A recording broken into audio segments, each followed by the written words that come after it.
Hello and welcome to the fourth tutorial in the Cocos 2DX version 3 C++ tutorial series, and in this tutorial we're going to look at how to add multi-resolution support.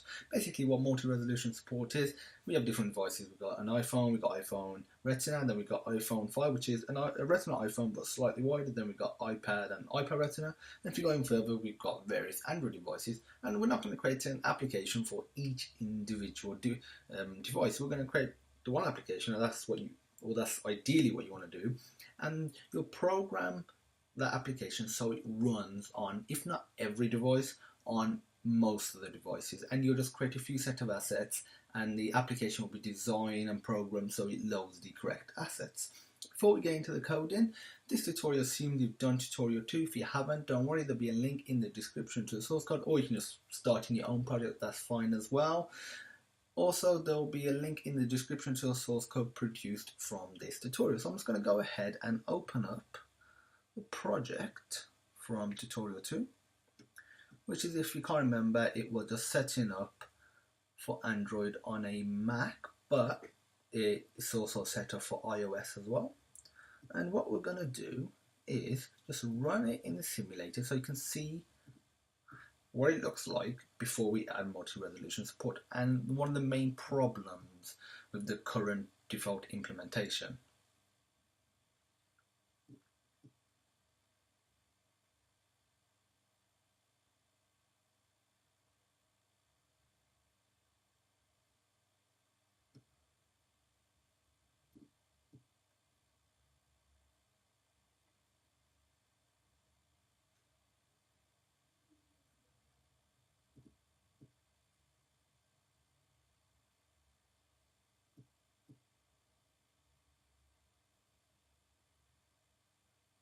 Okay, it's just obviously taking a little while to compile, but that's a-okay. And it has almost finished compiling.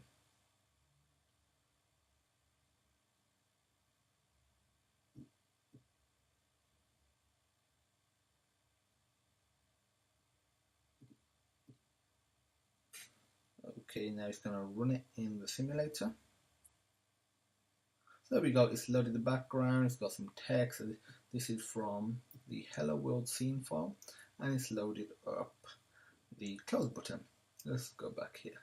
And you might think, yeah, it looks great, and it does, because it's using the assets from, or for I should say, a iPhone, or I mean the first gen iPhone and an iPhone 3G and a 3GS, so a non-Retina iPhone. Yeah, it looks great. And if we just go into the resources folder here, as you can see, there's the Hello World, which is the background, the close, no one close selected. But that's it. These assets are just suited to iPhone, and I'll show you what happens if I select iPhone Retina.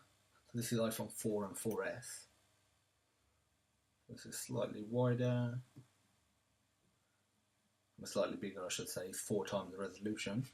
So this is 960 by 640. Now you can see what the problem is.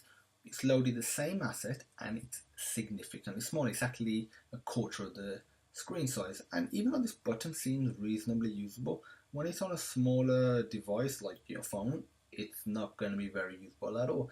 And let's just show you what it looks like on iPhone 4. I mean, iPhone Retina 4 inch, which is basically iPhone 5 and 5S. It'll look the same as iPhone 4 and 4S, it's just slightly wider. And we'll have a similar issue with iPad, because this is 1024 by 768.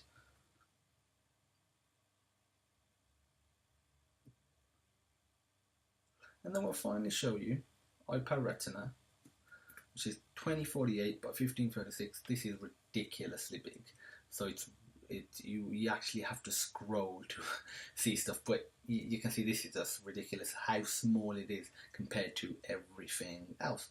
And this is not what you want to do. This is just ridiculous.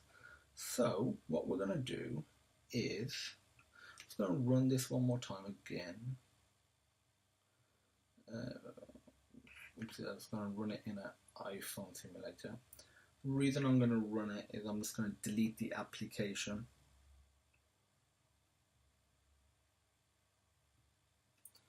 Which is this one right here.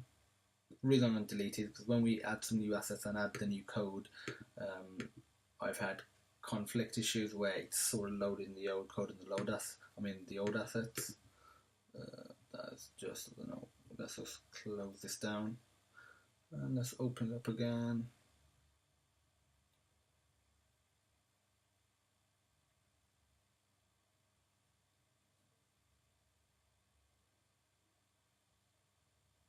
Okay, that's A-OK. We're just gonna close that down. Delete this application. Delete, so that is fine. Now just quit from here.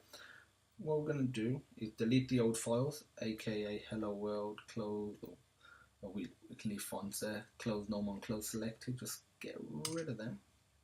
We no longer need them. And then the next step is to copy our new files. I've already created the files in here, and what they are, I'll just explain to you once I've copied them over. Resources, copy and paste. So we've got an iPad folder, an iPad HD, iPad Retina, an iPhone Retina, and an iPhone 5, which is iPhone Retina but slightly wider.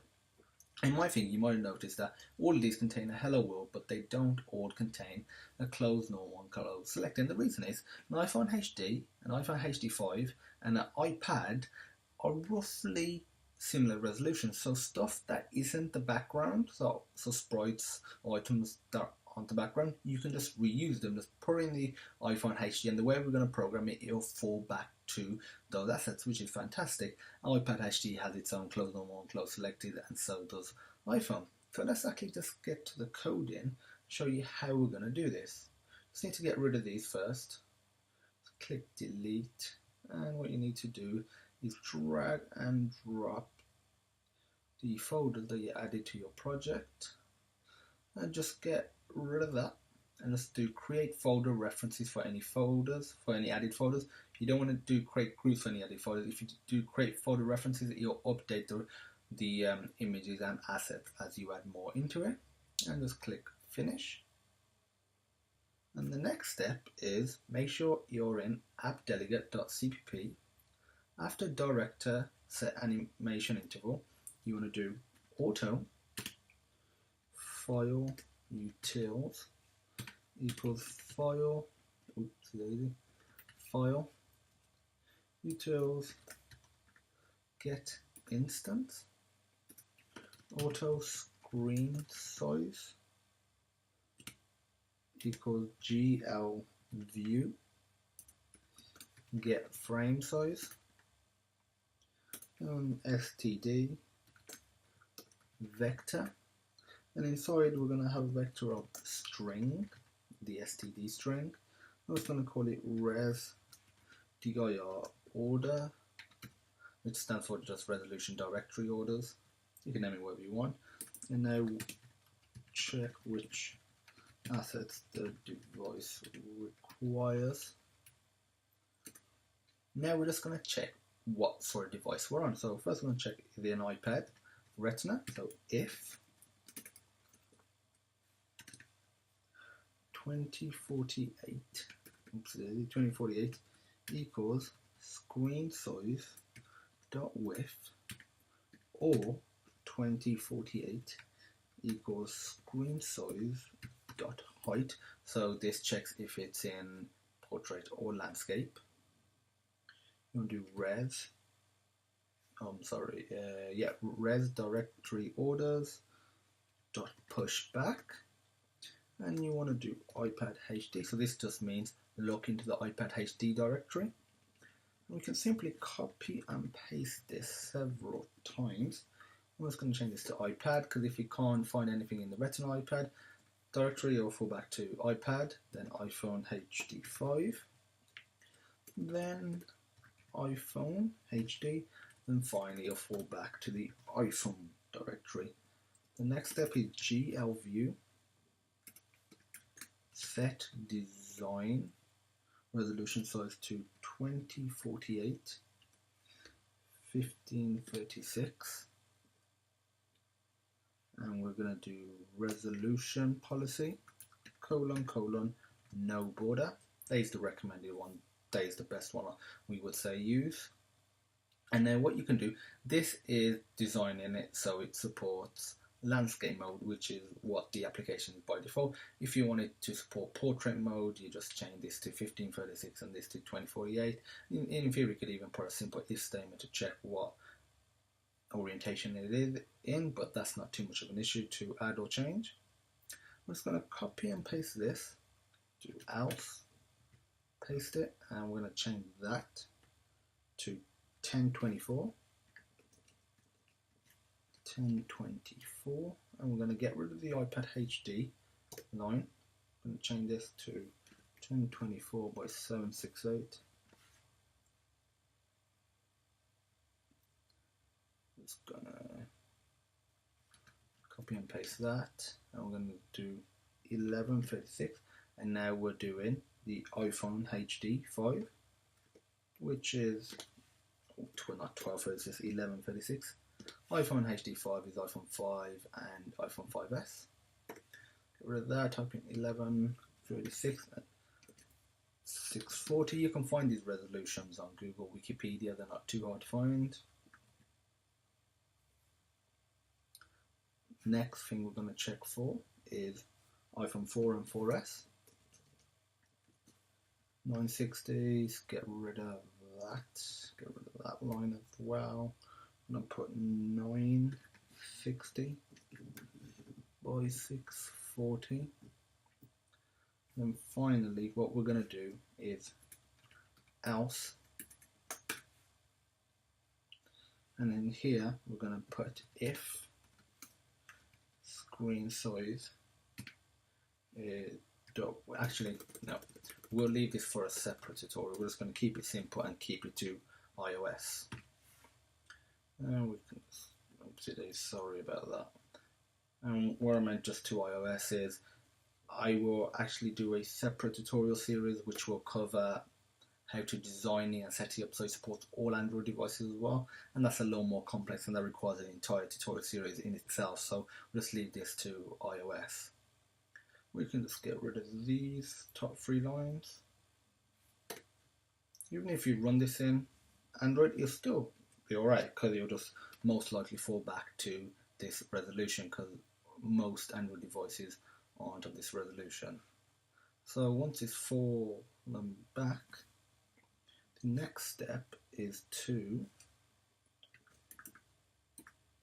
do File, Utils, the variable that we created at the top, set search paths, and we're just going to do assign it this res dir orders, so resolution directory orders, and semicolon.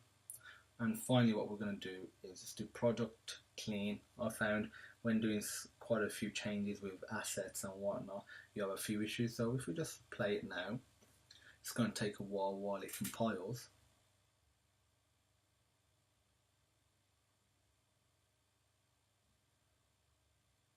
Then once it runs, hopefully it will load the assets from the iPhone folder, and let's just show you what they are. We got the close normal, close selected, and say 40 by 40, that's this size of it. But what it's also got is a hello world image that just simply says iPhone, so you can easily see that it's loading the correct assets. Obviously you'll probably want some sort of background, something that suits your game, but this is just for demonstration purposes.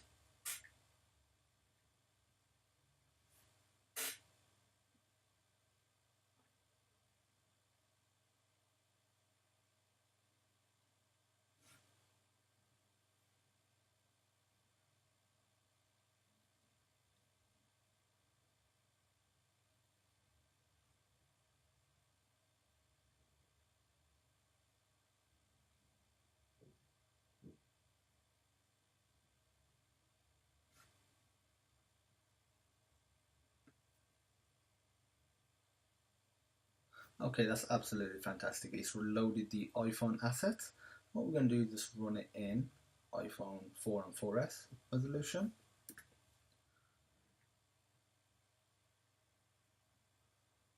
It's loaded the correct assets, iPhone HD, and it's got 86 by 86. And if we just select iPhone Retina with 4-inch, so iPhone 5 and 5S, loaded the correct assets again, check out iPad.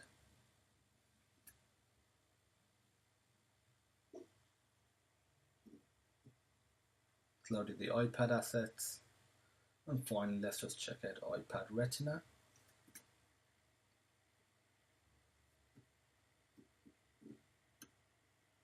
Okay, it's loaded iPad HD, and if we just go down, it says 172 by 172. So yeah, it's got assets that are 4 times the resolution for iPad HD compared to the regular iPad.